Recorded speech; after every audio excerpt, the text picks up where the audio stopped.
Hello, this is Heather Biederman for Liberty Librarian, and I am so glad to see you today. Just like 2 seconds ago, Rory was sitting behind me the whole time. He just got sick of waiting and he jumped down. So, cat-free video, maybe we'll see. Yeah, today and this whole week, there's been so many odd technical issues with the internet, with social media, and it's making me pissed. Oh my God. And I'm like normally a pretty happy person, but geez, Louise. Last night on Sweet Subversives, Kara and I had problems with what's called shadow banning, which I didn't really know what it was. It just sounds really spooky and stuff that might happen if you're, I don't know, some sort of black market, I don't know, crypto, like trader who's into criminal activities. You're shadow banned, which makes me think like there's this cloud that would come down around you and tear you apart. But it's a real thing. Last night, Sweet Subversives, a really nice show. You know, even though we have the name Subversives in the name, it's actually a pretty nice show. We talk about good news for libertarianism, and we talk about things like weddings and nice stuff, you know, and share in the joy of talking about other people's good news. So I was kind of pissed when my co-host Kara said, "I think we're being shadow banned, Heather," and I'm like, "Well, first of all, what's shadow banning, and second of all, how do you know?" I mean, we didn't get any messages that said you are shadow banned officially from Facebook. No, we just disappeared from any searches. So, I mean, I'm curious right now, can any of you find Liberty Librarian? Do I exist?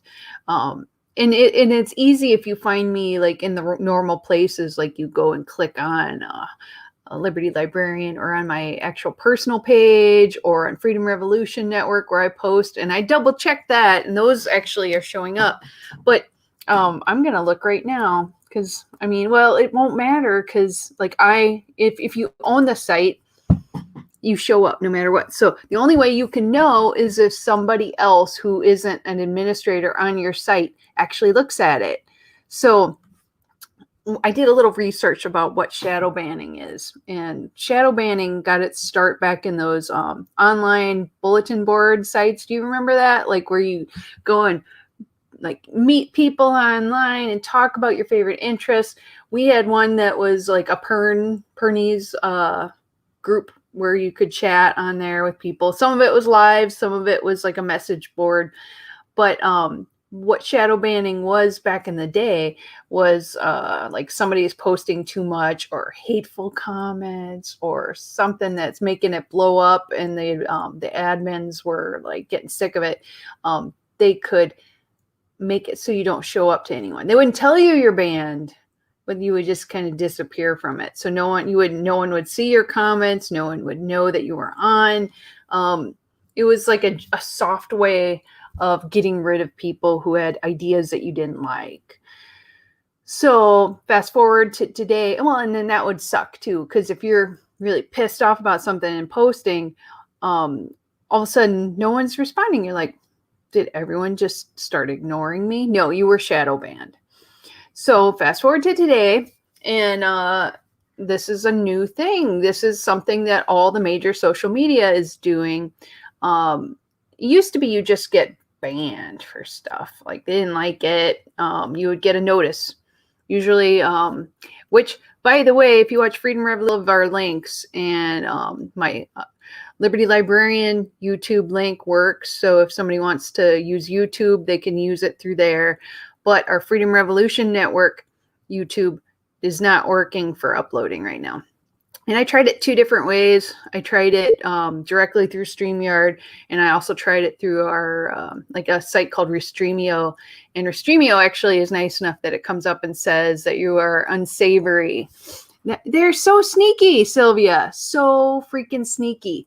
And you know, it's just like when you're trying to make content, you're trying to do things differently, and you want to make sure that people see you. And now you're not even sure that anyone sees you. Like normally I get about at least, like I'd say 10 live people at least, and then later we get a lot more. I get about 1,000 views on my Liberty Librarian on all the different sites. So all of a sudden it just drops off to nothing. Like right now I have like 2 people who are watching, and it's just super weird because I think it went from being like, especially on the Freedom Revolution Network side, we'd get a lot more. I'd get people internationally watching. I had my buddy from Ireland that watched, and it's really an eye opener when you realize that you're probably being shadow banned, probably for political content, probably because I talk about surveillance, and I don't always say the nicest thing about social media, because they're doing stuff to content creators, and it's amazing to me that this can keep going on. It's a bad business model. Like they have it so easy. They make money off of all of us that make videos for them for free. We don't get paid by, you'd have to have like millions of views before you even get paid, especially on Facebook. YouTube, it used to be you could, but not so much anymore. Most of the people that are making money on like Instagram, even Pinterest, are affiliate marketers. So if I would just start, especially like on Just the Tip, if I would do affiliate links, we would make some more money. But I never did this because I want to do money. I want to do this because I want information to get out. So that's my bad. I think if I had ads, that would help. They seem to turn a blind eye if you're paying them more to, like you pay them to not block you. So if you have lots of money, that's a workaround. But if you are doing it to either start out to make money, or you're doing it to get words out about things going on in the world that are being ignored by normal media, this is a problem. This is a big problem. So shadow banning is happening. So what else did I find out about it, Heather? There is, I didn't want to do that. I'm also looking for ways of doing recording offline that uses stuff sort of like my StreamYard. I love my logo and like the bars and stuff. But when I'm using StreamYard, especially at 5:00 on a Thursday, it's so pixelated. It's even better on like Wednesdays when I do the show with Kara later. And my husband is on playing video games at the same time. I don't know why today is such a bad time for it. I might switch the show in, especially in October. I think I might have to, but I'm trying to find a way to get better quality out of my internet. So I might have to just switch times so it's a less saturated time for everybody sucking on the internet. So kind of a bummer, and I'm not a late night person, so that it might change things a little bit. I might have to record it early or late and then post it at a later time. But the nice thing, I feel like I went in 2 different directions. The nice thing about StreamYard though is supposedly you can like watch the commenting, but I tried it with the test one and I didn't see it pop up. So I'm going to send feedback on that, because I think that it would be really cool to keep using StreamYard, but I want good quality like this. I want to be able to have comments from all of the different sites. Like I have Freedom Revolution pop up. I have my Facebook personal one pop up, YouTube.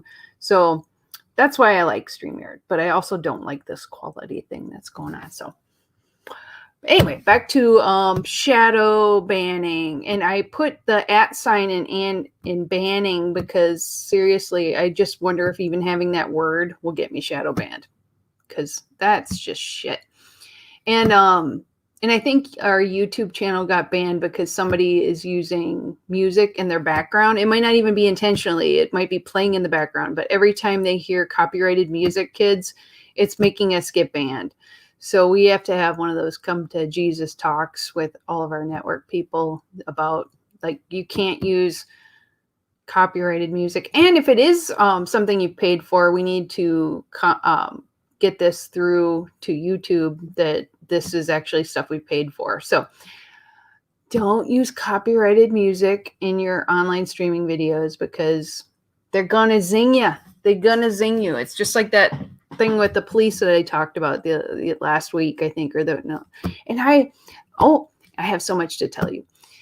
So I went to Colorado this last weekend, and that's part of why I didn't have a show last week. So I flew out there for my buddy Kara's son's wedding, and it was awesome. And I got to stay in a youth hostel in downtown Denver, and it was amazing. It's called Hostel Fish, and hostel. Sometimes words. And it was neat. I'm not a 20-year-old, so I had my worries because I stayed in a room with about, I think it was 6 other women, and it was they had a key card access, so you had to use the card to get in. But I was on the top bunk, and I'm older now, and I was a little scared about being drunk and climbing up into a bunk bed. But years of having a bunk bed when I was a child prepared me for that moment, so I was fine. And they had nice, what I call roll bars, so you don't roll out of bed. And it was cool. It was really neat. They had a curtain, so you had privacy. There's a little light in there and a plug-in for your phone. So easy peasy. I would totally do it again. There was even a bar in this hostel, so you never even had to leave. You could just party there if you wanted to, which was nice because later at night it's a little bit sketchier of a neighborhood, but during the day it was totally fine. It's very close to the stadium, that Coors Stadium that's downtown in Denver, so it's within walking distance. Lots of restaurants and cool stuff around there, and it was right around the corner from a dispensary. So I walked by that and looked at it and was like, "Ooh, that's cool." Breweries, lots of stuff to do. So if you're ever going to Denver and you're worried about spending money, you fly out there on Frontier for cheap and stay at the youth hostel downtown Denver. You can seriously get a $10.50 ride from the airport on their light rail that goes downtown, and it's about I'd say 15-minute walk tops from the Union Station to the hostel. And then you can Uber places after that if you're worried about walking too far, or just Uber from there. It's easy.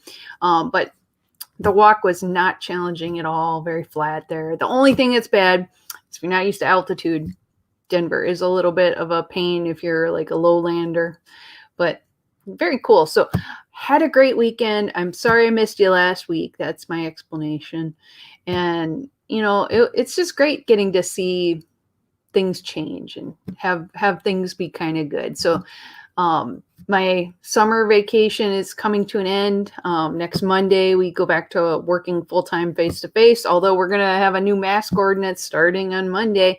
So that's one of the things I'm complaining about, is that I thought it was kind of going away. They got away from it this summer, but they had originally said, "Oh no, we're not going to do that at this campus. So the rate of infection is really low." And then just yesterday, they're like, "Nope, you're going to wear it too."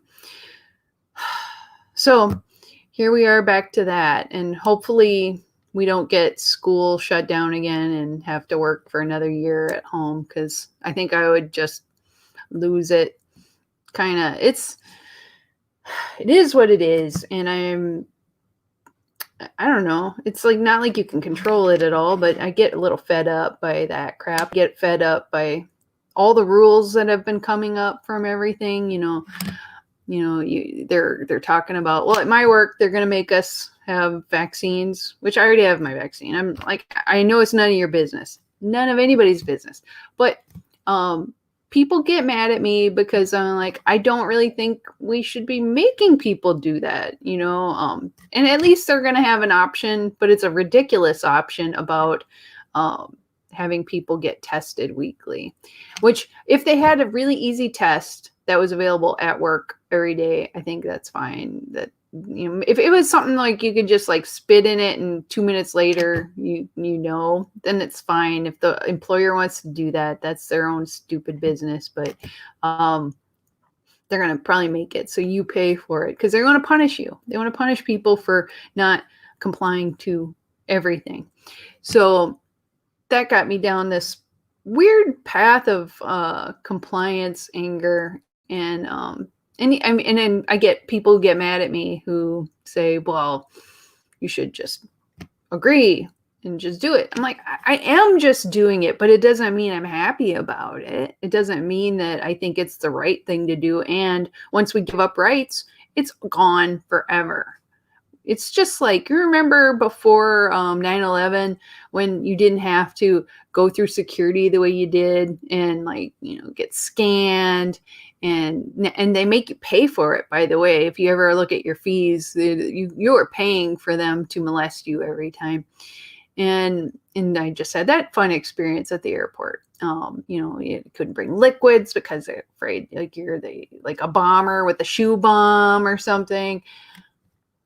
And it's never going to go back. Once you lose freedom, it never goes back. So people don't understand. They think it's for safety right now. It's more than that. It's any chance they get to take away rights. They are eager that people are willing to go along with it. And once we lose it, it's never going to go back to normal. You are always going to end up having to show your employer that you have vaccines. You're always going to have to show your employer that you've complied with whatever new government thing is going on. And once it starts with vaccines, what are they going to ask you to do? Are they going to have something that says, oh, you are a model citizen on Facebook and Twitter or whatnot? Do you have a score that shows you're a model citizen? I think Kara even said this the other day. It was, are you like a ranking system? Are you going to be somebody that causes issues? Are you too radical? Are you too libertarian? Are you too Democrat? Are you too Republican? What do they want at that moment? And is it anybody's right to know what you personally privately think about issues? I think there should be some privacy between like what you believe and what your employer knows about you. You need to have some privacy. Everyone needs privacy. I don't care what you believe, but I'm so mad lately that it's coming to this, and there's nothing I can do about it. I know I have friends that are almost tearing each other apart because of differing beliefs. And part of me is just so fed up with anger and people being rude to each other and not listening. And it gets to be too much. So in my moments of optimism, I had thought, well, this is the first month that my husband and I have concert tickets. We're going to go see shows. Yes. Oh my God. I've been to a couple little shows. Like, I have a friend who likes to do backyard concerts throughout the summer. So she had one of the first concerts I got to go to, and that was super fun. But it was only probably under 10 people there, so and it was outdoors. So it was so compliant and good for that. But at least it was music. And my husband and I went to see a small cover band in a parking lot. So all of ours, I've been mad for near damn 50 years. So yeah, does it get better? No, it doesn't. I'm probably just going to be a mad, crabby person for a long time. I think this is just me recognizing it. Anyway, so concerts are coming up, and I'm not entirely sure they're going to happen anymore. Really, for a while I was feeling a little positive about it. Yeah, I'll make it work. But not last year, the year before that, one of the last concerts I went, no, it was actually 2020. The last concert we went to was right before spring break, and it was Kiss. at the Excel Arena here in St. Paul, Minnesota. And it just changes what you're pissed about. Yes, I totally get that. So the thing I was pissed about then was we went to this concert and they just changed the rules that you needed to have these stupid clear plastic tote bags. So the clear plastic tote bags were because they want to be able to scan your stuff through and see it as it goes through. Like they still look at it. They still like poke through shit, you know, it's just, but now you need the clear plastic tote bags because this is the rule. The thing that was dumb is I have these Scotty vest jackets. I have like a million pockets. So I could load those up with all the stuff that I put in my purse, and that's fine. They don't give a shit about what's in your coat. They only give a shit about what's in your bag. So I was so mad because I'm like, I had this tiny little bag, but it was still just a little too big. So I had to spend, I think it was $15 to pay for a locker to put my stuff in there, which made me super angry.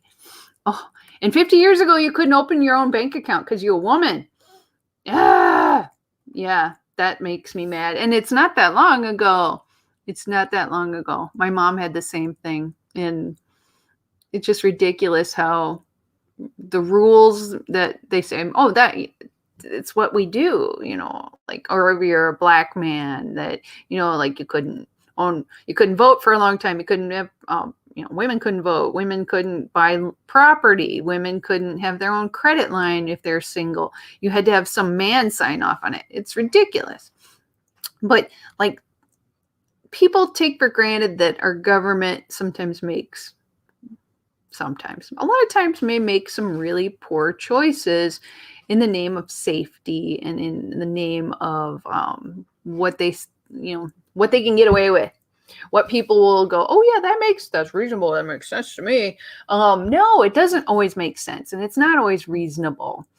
So I bought this bag because I wanted to go to concerts, because the stupid rule is now the thing that all these venues are doing, because small businesses follow through practices that the government sets up. A lot of, when I was in Washington, D.C.,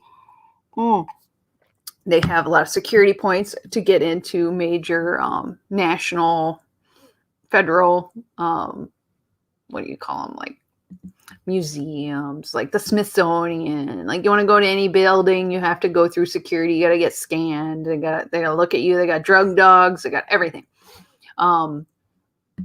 So now like private businesses are all doing that. And I was really like, I thought that was the dumbest thing. But now to go to a football game, NFL football game, you'd have to have this stupid plastic bag or only just stuff in your coat.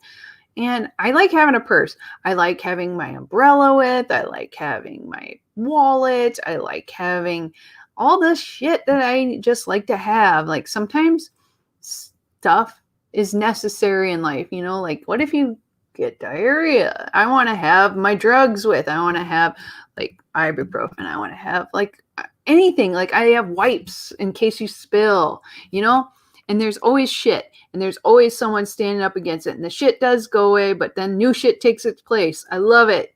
You are so right. I didn't want to buy this stupid plastic bag and I bought it. And now I don't even know that, because the new shit of the day will be that they'll cancel concerts again, or you'll have to jump through more hoops.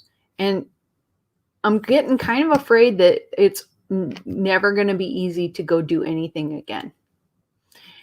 And that's the rub. I mean, there's a lot of stuff you can complain about and they go, oh, you're just a squeaky wheel. And I'm like, yeah, but sometimes that's what you got to be. You got to stand up to oppression. You got to stand up to unreasonable expectations by businesses and governments. And I think it's getting unreasonable, don't you? Maybe it's just like the new thing that I'm just noticing all the time. But so getting shadow banned like just set me off this week. I got so mad about it. And I actually started reading about what else is out there, how to prevent it. And I found that like Instagram has stupid, ridiculous things like how to stop being shadow banned. So I got this article that says, don't use hashtags. I hardly ever use hashtags, but supposedly there's words that pop up in like Instagram and Twitter and I guess Facebook too, that bans you. Don't let something like StreamYard post for you or use like Hootsuite or something like that to post for you because they see it as a robot doing it for you. And that puts a little flag up too.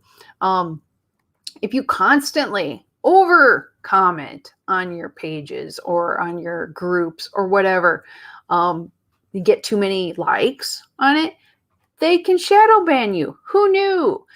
If you post too much in too short of a time, they can shadow ban you.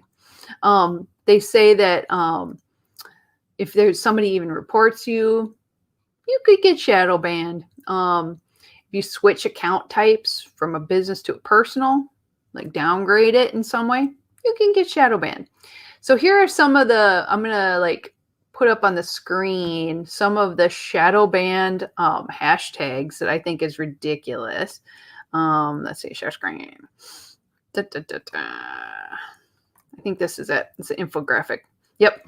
Here we go. So some of the ones that they say, let me just switch to full screen so you can see it. Some of the ones that you can get shadow banned for on Instagram anyway are ones like hashtag brain or hashtag books, which is really hard for me because I'm a librarian, so no hashtag in that, kids. Or hashtag push-ups. So if you're doing something like a health challenge, you can't do that. Or hashtag woman or women. These are dumb. Hashtag Easter. What does that pop up? Hashtag goddess. Or hashtag like New Year's Day. Stuff like that. So pretty. Valentine's Day. So don't even think about using hashtags. How dumb is that? How dumb is it? It's really dumb. So I get a little mad when I see that stupid stuff like that is what is causing you to get shadow banned. And who even knows why? Facebook is the worst about it because they don't even tell you. They don't tell you at all. And it's out of the blue.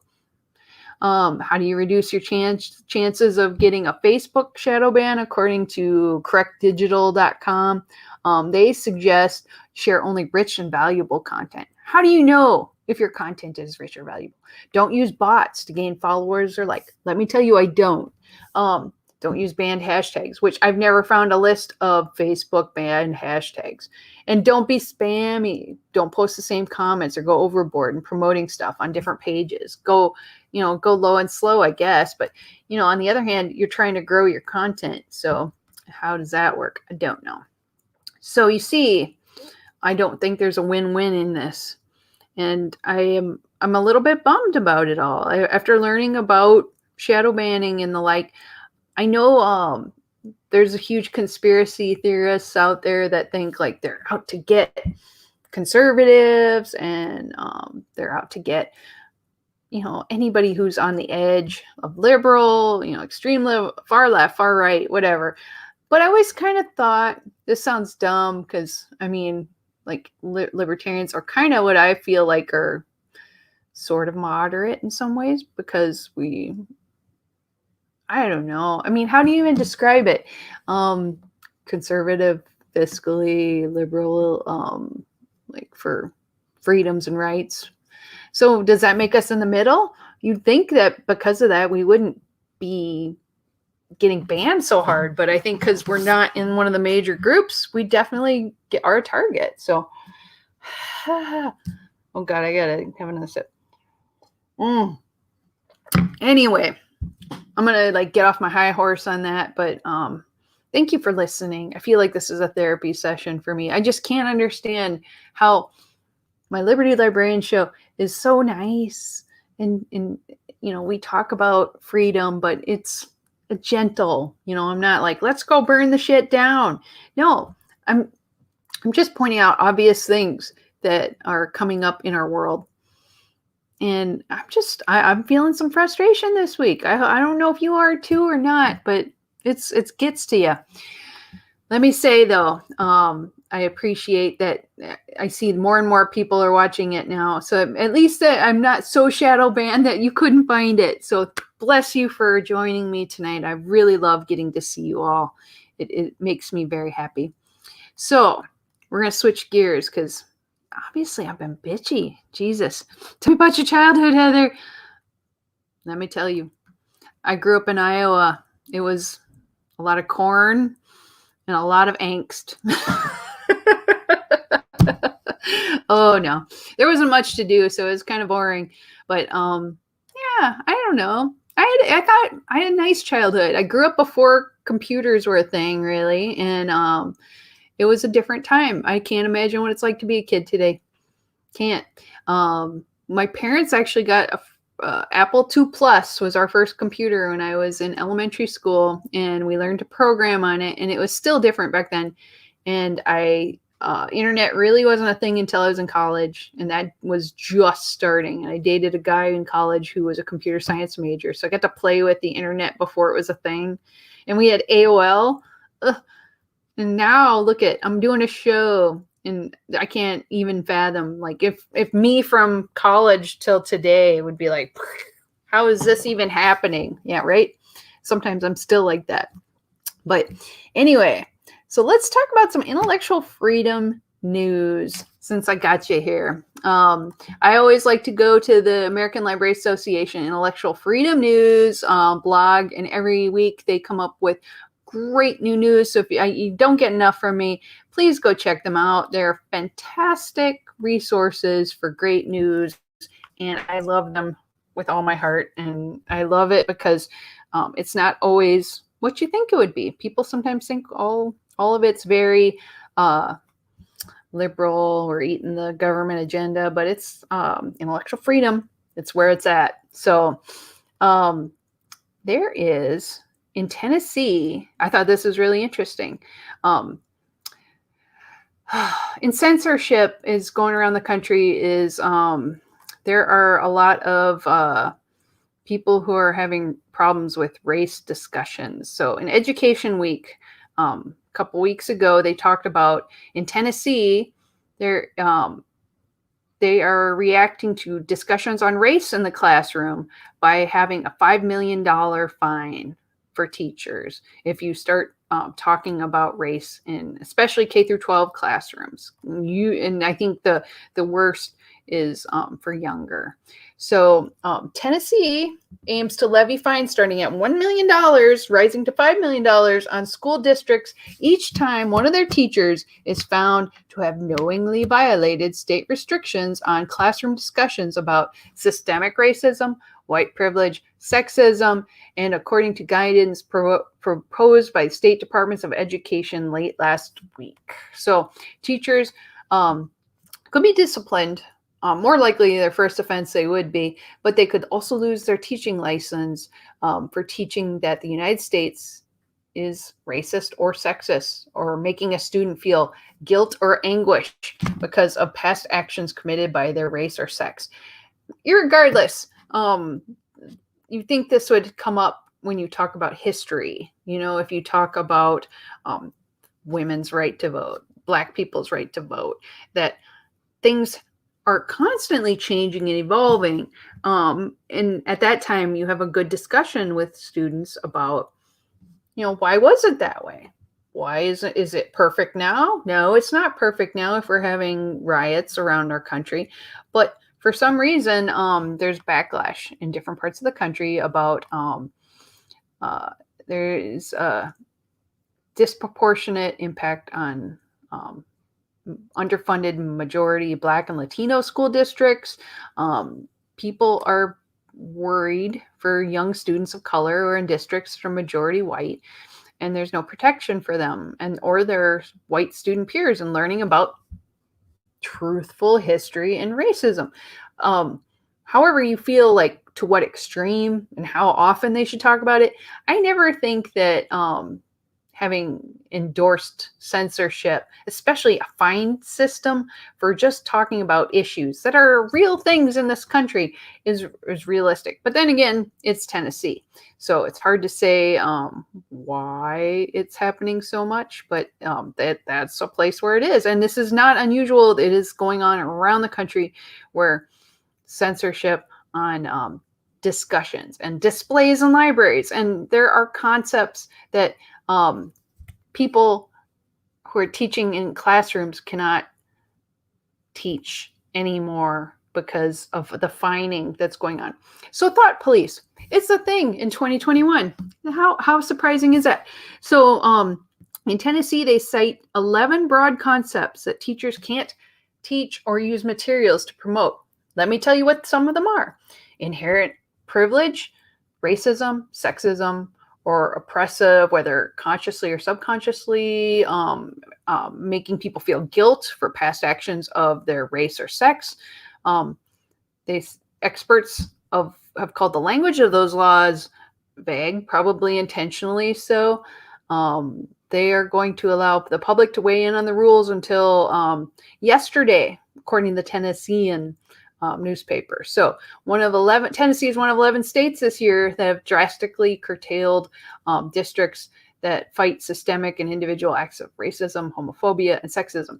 So the problem is sometimes you get too much of one viewpoint in any school. And so instead of going, hey, we should be able to talk about both sides of issues, no, they go to the other extreme. Like, we can't talk about that issue at all, so we can't talk about this issue. And the way that they are approaching it is wrong. You should have both sides of discussions, or 3 sides of a discussion, but don't just limit it to one side. That's censorship, and that's why I don't like it. And you know what? One side may be more right, but you don't get rid of viewpoints because you don't talk about them. That makes it so people believe it anything more, because whatever you're hiding is probably what some people are going to think is right, and then they will get it from non-educational resources. So it could be crappy resources. I'm not saying it's right or wrong. I'm just saying this is a thing that's going on. Thought police are everywhere. So Education Week, the source of this article, said several lawyers have spoken to and expressed the fear that state departments will make laws more stringent through the rules. So this is setting precedents for some states to have penalties under critical race theory laws, which is what they're calling it. So guidance will be coming. School's starting again. It's like practically going to start in a week. We got another 2 weeks for us, and a couple, I think 3 to 4 weeks for the rest of the country. And it's a thing. So Tennessee has an 11-page document that you can go look up on their government website that talks about the process of filing a complaint, again, alleging the violation of the law and the consequences teachers will face. So hopefully there'll be enough backlash that this goes away. Parents, students, and district employees can file complaints up to 30 days after a violation has occurred. So you may say something in the classroom. A student could ask you a legitimate question, and you answer it, because that's what teachers do. And because you answered the question, you could get fined millions of dollars. So it's ridiculous that this is what's going on. They said that it could be worse. It could have complaints go straight to the state, and the state decides to take the money away. They could garnish funds from your paycheck.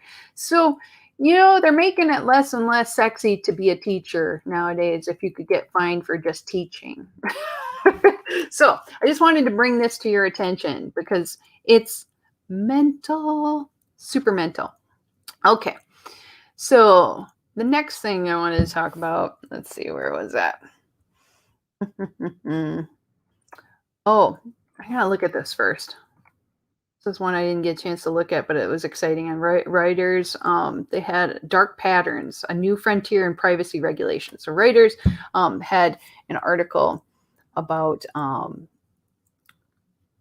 digitalization of society, and their manipulative practices becoming more complex and pervasive, and increasing the use of dark patterns have caught the attention of state and federal regulators. So let me take a sip.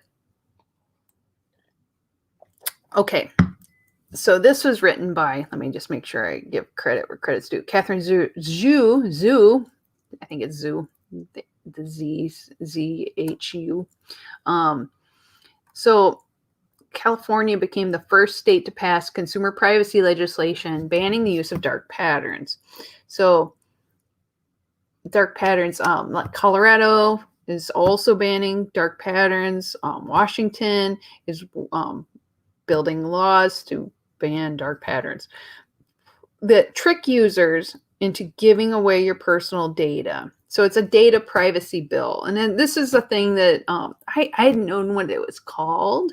So it's gaining interest in, like the Federal Trade Commission is working against it. They're doing workshops on it. And the problem is they're targeting it against small businesses, and it uses AI often and automated technologies. But I think that what they should be also looking at is giant companies like Facebook, like Twitter, and the like. It's pulling data from it so they can figure out who you are, what you buy, that sort of thing. Emotional and intentional and sometimes unintentional, subverting your customer autonomy, decision making. So dark patterns are often carefully designed to alter decision making by users and tricking users into actions they did not intend to take, because it's kind of working into your psychology. Here are some examples. It's a little confusing of a concept to me, so I like their examples for it. So deception is one, use of dark patterns to induce false beliefs, such as a countdown timer that is irrelevant to an offer expiring. I've had that many times when you go to a website. If you want 50% off, you have 5 minutes to do it. And then it's gone. You're like, oh crap, I should just buy it now because I want 50% off. It's probably not a thing. That's probably what it normally costs. Hidden costs, hiding costs or costs from users until they spend time and enter their information to get a checkout page. I hate that. I had it today. I wanted to read this article, and there are additional fees. You have to sign up, that kind of thing. Asymmetric presentation, making one option, such as agreeing to information sharing, very prominent and accessible, while the other options, such as opting out, are difficult to locate. Often I always look for the small print, like, hey, opt out. Don't want to support us right now. I'm like, no, I never want to support you. I have VPNs. I have ad blockers. I don't want to support anybody. I'm an a-hole.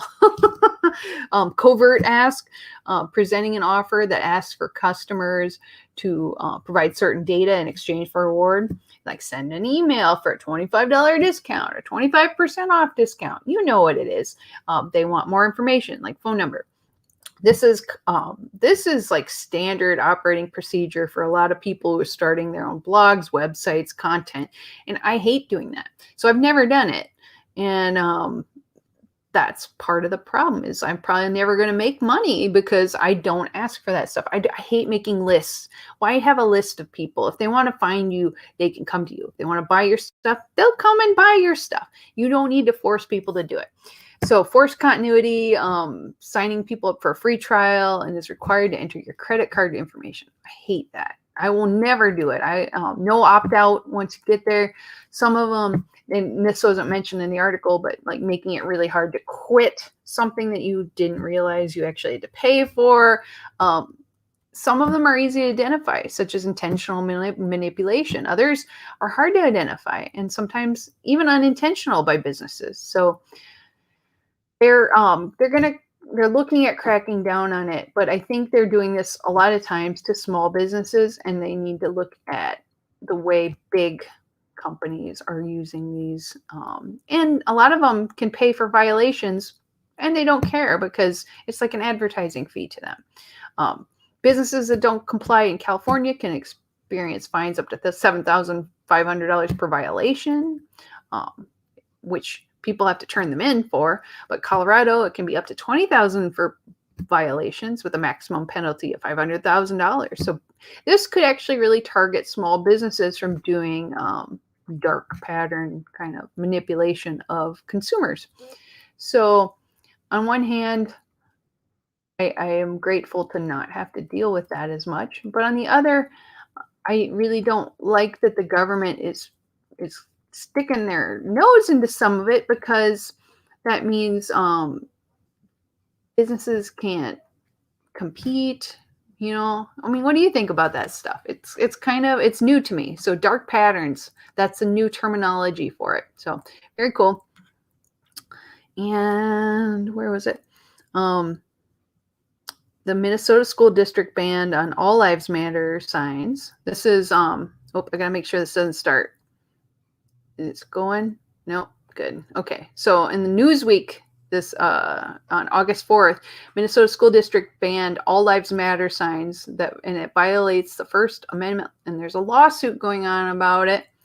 Attorneys representing students, because I like to talk about Minnesota State news because I live here, Lakeville, which is up by my friend Kara's neighborhood. She lives in Burnsville, so next door neighbors practically, have told Newsweek they intend to file a lawsuit against the district on Friday for violating their clients' First Amendment free speech rights. So the Upper Midwest Law Center, UMLC, President Doug Seaton said his clients were discriminated against after being prohibited from displaying All Lives Matter signs on school property while Black Lives Matter posters were allowed. So however you feel about that, people argue all the time about saying what you want to say in our country. And you may disagree with All Lives Matter, which I can understand people disagreeing with it, because there are racial issues within it, saying, do some lives matter more? You know what I'm saying? I mean, it's belittling the Black Lives Matter movement. And I get that. However, censorship. Why not let people have them? And K through 12, I can see people like not actually having rights for free speech at all, because you really don't as a young person. But I think it's where it starts. That's how they mold you into being submissive to not having free speech. So the UMCL is a nonprofit public interest law firm who's fighting this. So the lawsuit names are Bob and Cynthia Cajun and Kaylin Went, and a number of other parents in the faith-based grassroots organization Lion 194, who are also suing the school district and Superintendent Michael Bauman on behalf of their children. So I don't really think, I'm just going to say, spoiler alert, I don't think anything's really going to happen with this, but we're in a state where, with the George Floyd protests and all the things that have gone on, it's going to be a hard sell to have a very what is considered conservative outlook on signage. And we have a very liberal area up in the Twin Cities. So if it was outstate, I think it would fall away. But I do think that there might be some follow-up on it. It's nationally being covered. So Newsweek is big potatoes. So this Went is a mother of a 9-year-old Lakeview elementary student who was seen berating the school board in a video that went viral in June. In the clip, the girl, known as Novalee, admonishes the board for images of Black Lives Matter. And Amanda Gorman posted on the walls of the school after she was told political posters were not allowed. So they wanted to have an inclusive poster series, and 2 of the posters with political slogan Black Lives Matter. So what will probably come out of this, anything social justice in any way, will probably be censored. Both sides. That's usually what they end up doing, is saying, well, since no one can agree on having representation of all sorts of ideas, let's have no ideas. And that's what they'll do. I'm not saying that's right. I'm just saying that's what will probably happen. So Cajun, who is a Native American veteran and father to multiracial children, and other ISD 194 taxpayers asked that alternative ideological viewpoints be presented alongside the Black Lives Matter posters, such as Blue Lives Matter, All Lives Matter, and they claimed school district refused to allow these rival viewpoints. So inclusive posters were requested by many staff and families and school communities as the project was included in the district's inclusion work this year. And it was fully supported by our Board of Education. So they asked about alternative viewpoints included, and so they mentioned those, and they said that they were told these messages effectively discount the struggle that Black students have faced in our school buildings, like I said, and that Black individuals face in our society as a whole. So this is the fight. I'm not saying one way or another, which side I would take. I'm just saying, why are we arguing it that we can't have alternative viewpoints? Why not? Why not everyone? Why not? So I'm following this to see what happens. It's a state nationally accredited K through 12 public school district, Lakeville is, and they have approximately 11,000 students, one of the fastest growing school districts in the state. So there's some censorship in schools. So yay, back to school. We get to look forward to that. And it does trivialize Black Lives Matter. But can't we have conversations about it? I guess that's what I'm saying is like, yes, I agree that I think we should definitely show that Black Lives Matter is important. And all these other signs might not be as relevant in light of what's going on, and may actually cause some discomfort for students that are people of color. So I know it's like, how do you say anything without getting people angry at you in this? But I don't know.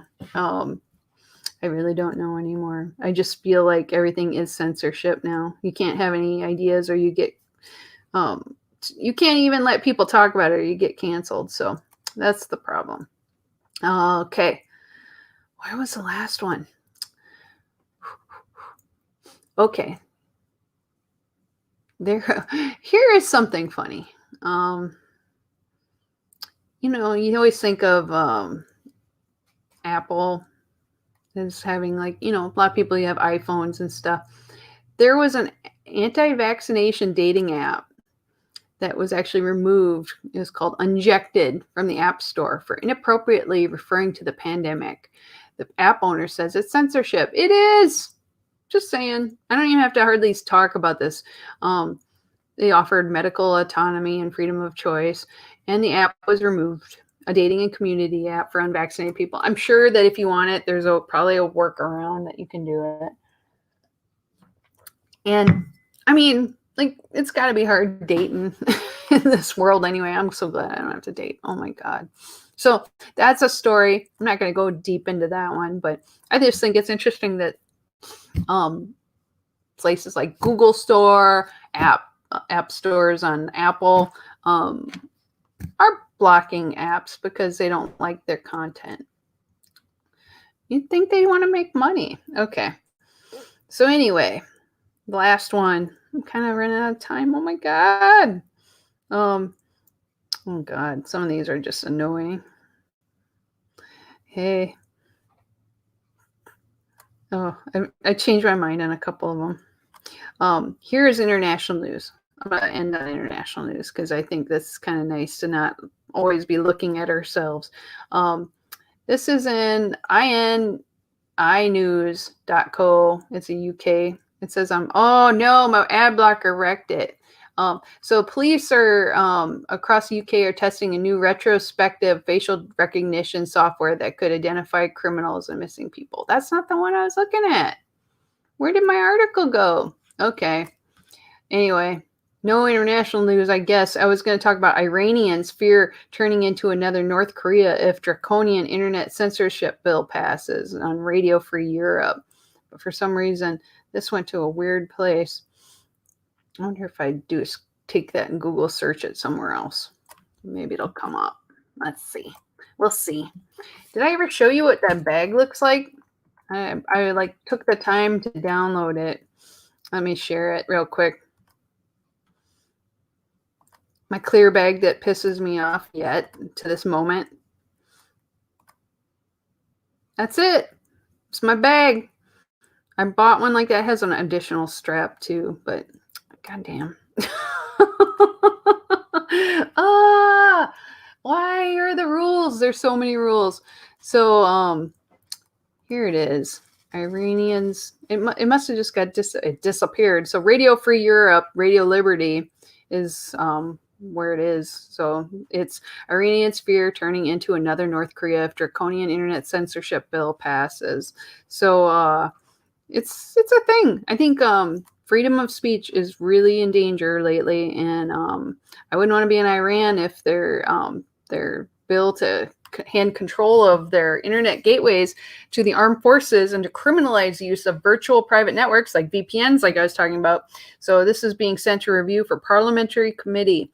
So of the 209 lawmakers present, 121 voted in a closed-door session to advance the bill. So it's looking like big-time censorship is going to happen there.